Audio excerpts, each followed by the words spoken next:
ॐ अज्ञानतिमिरान्धस्य ज्ञानञ्जनशलाकया चक्षुरुन्मीलितं येन तस्मै श्रीगुरुवे नमः। भगवद गीता अध्याय 6 श्लोक संख्या 33। अर्जुन उवाच योऽयं योगस्त्वया प्रोक्तः साम्येन मधुसूदन एतस्याहं न पश्यामि चंचलत्वास्थितं स्थिराम्।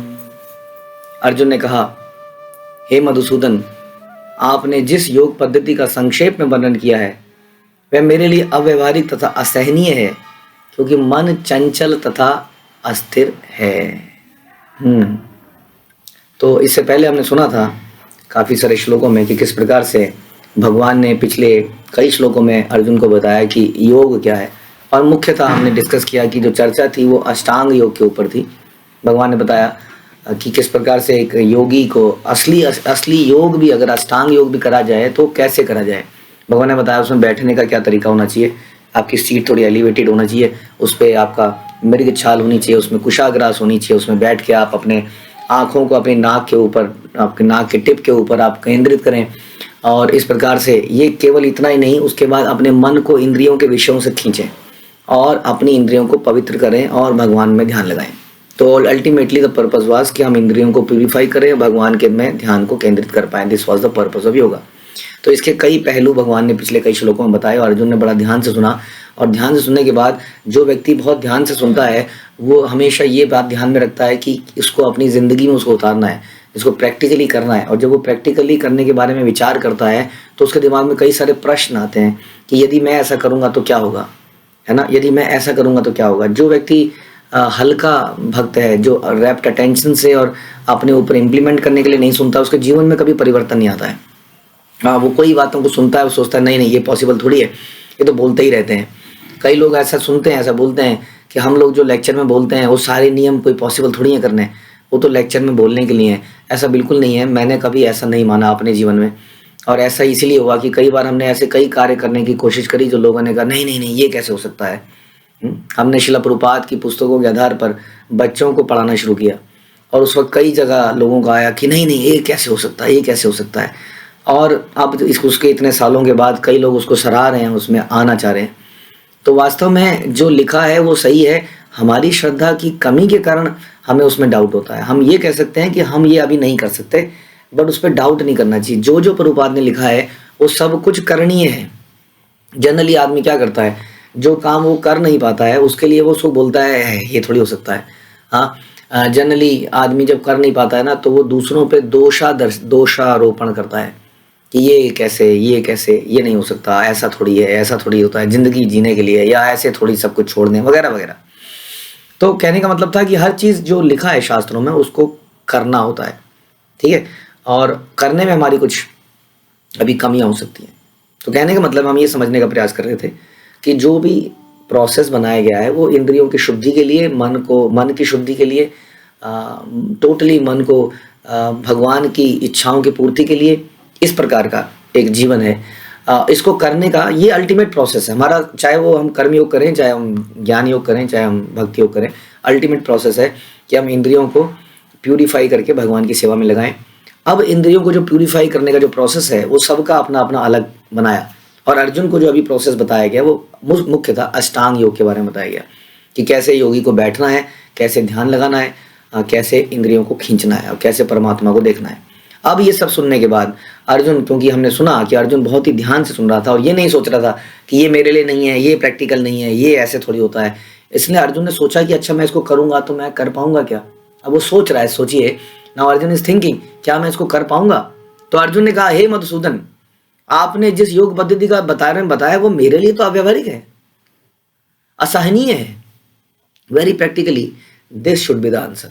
हम ये नहीं कह सकते कि नहीं तुमने जो बताया वो गलत बताया, ऐसा थोड़ी होता है, आजकल के ज़माने में ऐसा थोड़ी होता है, ये प्रैक्टिकल नहीं है, ये वैसा नहीं है। क्योंकि हम आपको कितने एग्जाम्पल ऐसे दिखा देंगे जो इन चीज़ों को कर रहे हैं, लेकिन हम बता सकते हैं कि मेरे लिए ये पॉसिबल नहीं है, क्योंकि मेरी अभी की सिचुएशन ये है कि मैं कंडीशनड सोल हूँ, मेरी कई सारी बुरी आदतें हैं, मेरे विचार जो हैं बदलते ही नहीं है। हाँ, मेरा वही दोष दर्शन है या वही बहानेबाजी है या वही आलस मेरे अंदर भरा पड़ा है, इसलिए अभी मेरे लिए अव्यवहारिक असहनीय है। क्योंकि मन चंचल है तथा अस्थिर है। अब अर्जुन की यदि बात करें, अब सुनते हैं कि हम किस चीज़ के लिए अर्जुन ने बोला कि अव्यवहारिक है। क्या वो चीज़ हमारे लिए व्यवहारिक है जो चीज़ अर्जुन के लिए अव्यवहारिक थी? ये सोचने की बात है।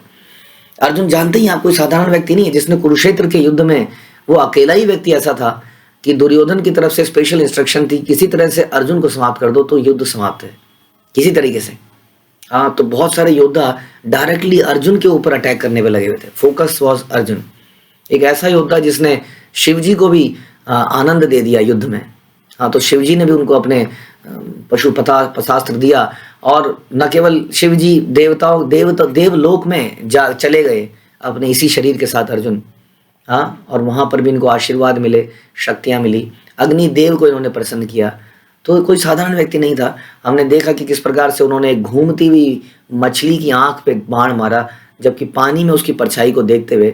तो कितना व्यक्ति का मन फोकस्ड होगा, कितना मन फोकस्ड होगा उस व्यक्ति का। लेकिन वो कह रहा है कि ये मेरे लिए अव्यवहारिक, यानी कि अष्टांग योग का जो प्रोसेस है वो उस युग में भी, जबकि द्वापर का एंड चल रहा था, अभी तो कलयुग चल रहा है, कलयुग के 5000 साल हो चुके हैं। अब क्या स्थिति है, जब हमारे बारे में बताया गया कि कलयुग में लोग मंद बुद्धि होंगे, आयु कम होगी, और अभागे हम लोग होंगे। तो ये हमारी कंडीशन है, जैसा कि व्यासदेव बताते हैं श्रीमद् भागवत में ही। तो अब सोचा जाए कि हमारे लिए कितना अव्यवहारिक है कि हम इस प्रकार का ध्यान योग या इस प्रकार का अष्टांग योग के द्वारा हम भगवान को प्राप्त कर पाएं। हाँ, हमें अपनी इंद्रियों को शुद्ध कर पाएं, जो कि अल्टीमेट पर्पस था कि इंद्रियों को शुद्ध करके भगवान की सेवा में लगाया जाए। बट इंद्रियों को इस प्रकार से शुद्ध करना is very difficult for us. हाँ, तो इसलिए, और उसका कारण बता रहे हैं कि मन बड़ा चंचल है, वो थोड़ी सी भी देर के लिए किसी चीज़ पर रुकता नहीं है ना, बड़ा चंचल है, कई चीज़ों पर रुकता है। अब उस चीज़ को भगवान की सेवा में कैसे लगाएं? जैसे खाने में रुक जाता है, खाने के स्वाद में रुक जाता है, नाचने में रुक जाता है, बोलने में रुका रहता है, कुछ बोलना है। तो इसलिए इस युग के लिए जो व्यवहारिक योग पद्धति है वो यही है, खाया जाए, क्या खाया जाए? प्रसाद, रुक जाएगा। नाचा जाए, किसके लिए? कृष्ण के लिए नाचा जाए, खूब नाचा जाए, रुक जाएगा। बोलने की आदत बहुत है, तो हरे कृष्ण महामंत्र बोला जाए, बोलो, जितना बोलो जाएगा उतना ही अच्छा है। और इसके अलावा और बहुत सारी चीज़ें हैं। तो जो भी हम लोग करते हैं इस संसार में, कलयुग में खास तौर पर, हमारी दिन की जो दिनचर्या है, उसी के इर्द गिर्द भक्ति योग को प्रभुपाद ने पिरो दिया। प्रभुपाद ने बता दिया कि अगर आप जॉब करते हैं तो इस प्रकार भक्ति कीजिए, अगर आप हाउसवाइफ हैं तो ऐसे भक्ति कीजिए, अगर आप कोई प्रोफेशनल हैं तो ऐसे भक्ति कीजिए, बिजनेसमैन हैं तो ऐसे भक्ति कीजिए, इस प्रकार से एंगेज कीजिए अपने आप को। तो हर व्यक्ति को प्रभुपाद ने इस प्रकार से भक्ति में लगा दिया। और इस प्रकार से हम देखते हैं, ऐसा लगता है ऐसा कैसे है, खाते पीते कोई भक्त बन जाएगा क्या? आप कह रहे हो खाओ नाचो, ठीक है, आदमी को मजा आएगा 2 दिन, लेकिन हमने देखा ऐसा परिवर्तन होते हुए। हाँ, कुछ दिन वो ऐसा करता रहता है और उसके अंदर अजीब सा एकदम से प्योरिफिकेशन आ जाती है।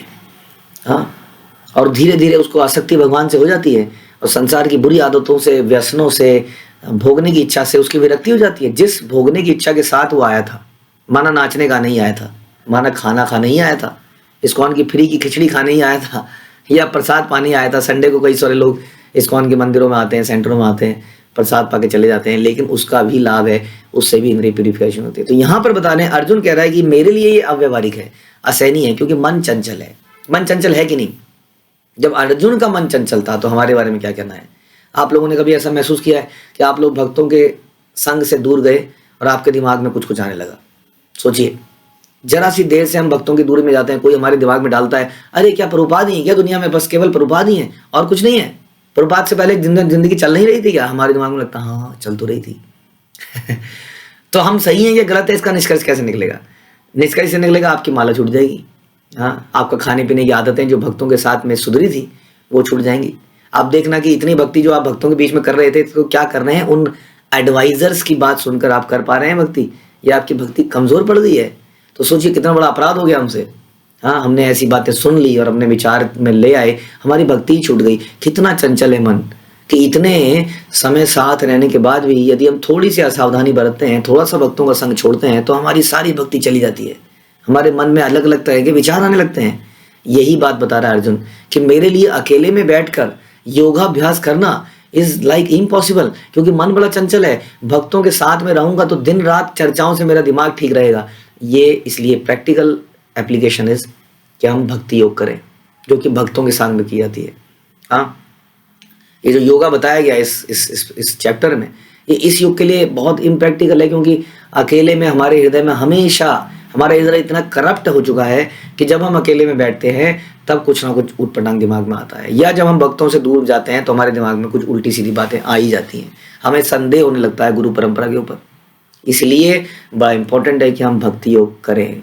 आजकल के युग में ये सब इस योग को करना इज नॉट पॉसिबल है। उस योग को करने के लिए प्रभुपाद ने कृष्णा ने जो पहली चीज बताई थी योग्यता, वो ये बताई थी कि एकांत स्थान में जाओ। हम लोग कई सारे लोग मेडिटेशन कोर्सेज को ज्वाइन कर रहे हैं आज की डेट में। This is not the process for this yoga. Arjun is saying, Arjun कह रहे हैं कि मेरे लिए प्रैक्टिकल नहीं है इस मेडिटेशन से, ध्यान से भगवान को प्राप्त करना। ना ही यहाँ पर कोई एकांत बचा है, ना ही जंगल बचे हैं ऐसे, ना ही हमारे अंदर इतना बल बचा है, हमारा मन इतना चंचल है। इसलिए अर्जुन के लिए तो बड़ा मुश्किल था। हो सकता है हम लोगों में से किसी को लग रहा हो कि इजी है। हमने कोई ऐसे एग्जाम्पल भी नहीं देखे जो कलयुग में इस प्रोसेस से जो भक्ति को प्राप्त कर लिया। हाँ, इस प्रोसेस से लोगों ने अपने पेट की मसल्स को बड़ा बढ़िया बना लिया है, जीवन की हो सकता है उसने आयु बढ़ा ली हो, सांस को रोक रोक के स्वास्थ्य को बढ़ा लिया हो, लेकिन भगवान को प्राप्त कर लिया हो, जन्म मृत्यु से उसने छूट गया हो, दिस इज नॉट पॉसिबल। ऐसा एग्जाम्पल हमें देखने को नहीं मिलता है। तो इसलिए अर्जुन के लिए अव्यवहारिक तरीका यह बताया गया। यहाँ पर लोग सरल व्यवहारिक साधनों से भी आत्म साक्षात्कार करने के लिए उत्सुक नहीं है। प्रभुपाद बता रहे हैं सरल व्यवहारिक साधनों से भी उत्सुक नहीं है। आप नाचने गाने को भी बुलाएंगे तो कहेंगे नहीं नहीं, आज तो ये पार्टी है, आज तो उसका बर्थडे है, आज तो यहाँ जाना था। तो फिर इतनी कठिन पद्धति को लोग कैसे अपनाएंगे जो इस चैप्टर में बताई गई। तो व्यवहारिक व्यक्ति के रूप में अर्जुन ने सोचा कि इस योगा पद्धति का पालन जो है असंभव है, भले ही वह कई बातों में इस पद्धति पर खरा उतरता था। हाँ, हमसे बहुत ज्यादा। वह राजवंशी था, उसमें अनेक सद्गुण थे, महान योद्धा था, दीर्घायु था, और सबसे बड़ी बात कृष्ण का मित्र था। उसके लिए क्या मुश्किल हो सकता था? 5000 साल पहले ये सारी सुविधाएं उसके पास थी, फिर भी वो मना कर देता है कि ये प्रोसेस मेरे लिए नहीं है। वास्तव में इतिहास में ऐसा हमें एग्जाम्पल भी नहीं मिलता, यहाँ बता रहे हैं। तो कतिपय विरले व्यक्तियों के लिए पद्धति हो सकता है, कोई एक्सेप्शनल केस रहा हो जिसने ऐसा कर लिया हो, किंतु सामान्य जनों के लिए असंभव प्रस्ताव है। इस्कॉन में कई सारे ऐसे भक्त हैं जो पहले ही इस प्रकार के ध्यान योगा में लगे हुए थे। हाँ, कई सारे हमने सुना इवन राधानाथ महाराज के बारे में कि वो इस प्रकार के योगा करने के लिए नागा बाबा के बीच में रहे, हिमालय में गए और हरिद्वार में गंगा जी के बीच में एक पत्थर के ऊपर बैठ के उन्होंने योगा किया। लेकिन धीरे धीरे जब उन्होंने प्रभुपाद को सुना, देन ही रियलाइज्ड कि नहीं, दिस इज द मंत्र ऑफ द योगा, ये प्रोसेस है, और ये हैं जगत गुरु श्रील प्रभुपाद जो इस संसार में सबको उतारने के लिए आए हैं। तो जो लोग विभिन्न तथाकथित स्कूलों समितियों के द्वारा इस योग पद्धति का अनुकरण कर रहे हैं, भले ही संतोषजनक प्रतीत हो, किंतु वो सचमुच अपना समय गंवा रहे हैं। उन्हें संतोष फिर महसूस क्यों हो रहा है? क्योंकि शारीरिक व्यायाम करने से हमें फील गुड तो आता ही है, इसमें कोई डाउट नहीं है ना। ये मशीन में हम रह रहे हैं, इस मशीन को अगर ठीक रहेंगे तो थोड़ा फील गुड आएगा, लेकिन वास्तव में जो आध्यात्मिक कलेश है, आदि भौतिक कलेश है, ऐसा नहीं होगा कि आप उससे छुटकारा पा पाओगे। इसलिए टेम्परेरीली हमें एक रिलीफ मिलता है, जैसे कि हमें एक व्यक्ति को शराब पीने से भी रिलीफ मिलता है, हमें पेन किलर खाने से भी रिलीफ मिल जाता है। ये रिलीफ शारीरिक रिलीफ है जो हमें मिलता है। ये हमें उस कृष्ण भावनामृत के स्टेज पर, जिसमें हम भगवान को समझें, उनको प्रेम कर सकें, उनके साथ आदान प्रदान कर सकें, अपने जन्म मृत्यु से निकल पाएं, इस चीज़ से ये हमें योग आसन प्रोसेस नहीं निकाल पाएगा। तो इसलिए समझने की बात यह है, इस अध्याय के अंत ते आने तक आपको बिल्कुल क्लियर हो जाएगा कि भगवान की रिकमेंडेशन क्या है। तब तक हम इनको सुनते रहेंगे, क्योंकि ये सुनना भी जरूरी है, ताकि पता चल जाए ये रास्ता नहीं है, ये रास्ता नहीं है, केवल यही रास्ता है। श्रील प्रभुपाद की जय।